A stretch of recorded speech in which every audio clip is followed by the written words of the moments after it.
The air hung heavy, thick with the stale scent of decay and dust. A long groan echoed through the facility's rusted ventilation shafts as we pushed open the heavy steel door. Arkham Project. A name whispered in hushed tones among researchers.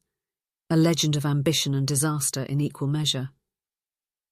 "You sure this is the right place, Berry?" Dominic's voice trembled, his hand gripping a metallic flashlight tightly.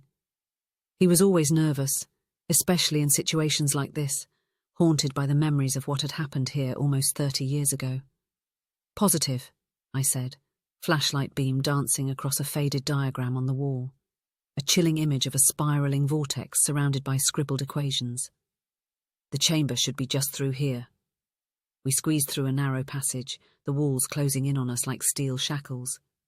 The air grew colder, the silence heavier.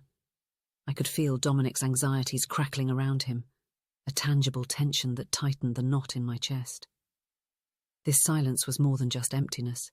It felt watchful, expectant. Berry, always fascinated by the arcane, seemed strangely energized, his eyes alight with a nervous excitement. "This is it, guys, the sealed chamber. We're about to touch something truly ancient." He gestured towards a massive steel door, its surface scarred and pitted. We pooled our meager tools and finally managed to pry it open, revealing a cavernous chamber shrouded in a thick, dust-laden darkness. Our flashlights cut feeble beams into the suffocating blackness, illuminating ancient artifacts on crumbling pedestals, glyphs and symbols scrawled across the walls in a language I couldn't decipher. And in the center, a small, unassuming box, pulsing faintly with an eerie green light. This was what we had come for, the Vium dust, a microscopic sample discovered in an excavation deep beneath the Siberian tundra.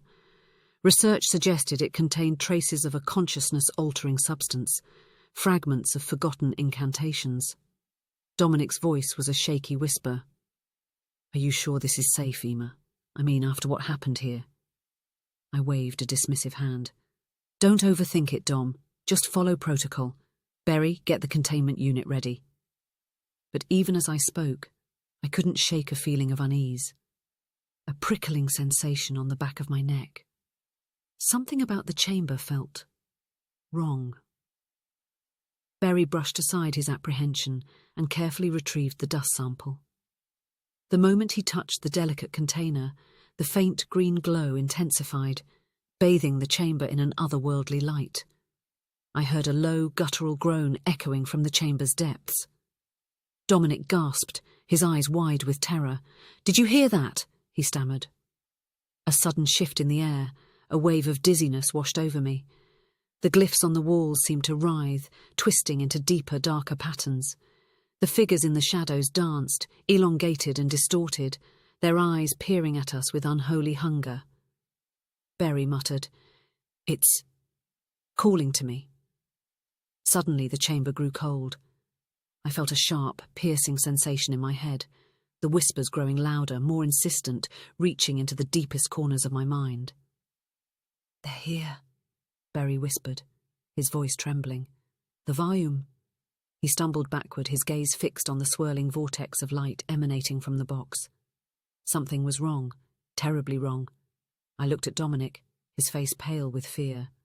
The guilt I had carried for years, the responsibility for the previous disaster here, felt like a crushing weight on my chest. "We have to get out of here," Dominic choked out, grabbing my arm. "Now!" But I couldn't move. My legs felt like lead, my arms heavy as stones. I was drawn to the vortex, compelled by the whispering chorus of the volume. A distorted image flickered in the center of the pulsating light. A face, grotesquely familiar, filled with a terrible alien hunger. A face that mirrored my own. My reflection twisted, my eyes burning with an unholy light. As the face in the vortex smiled, I knew that I wasn't just becoming one with the Vaum, but the Vaum was becoming me. The whispers intensified, filling my mind, consuming my soul. And in their chilling symphony, I heard the echoes of my future. We weren't just fighting the darkness from beyond, we were becoming it.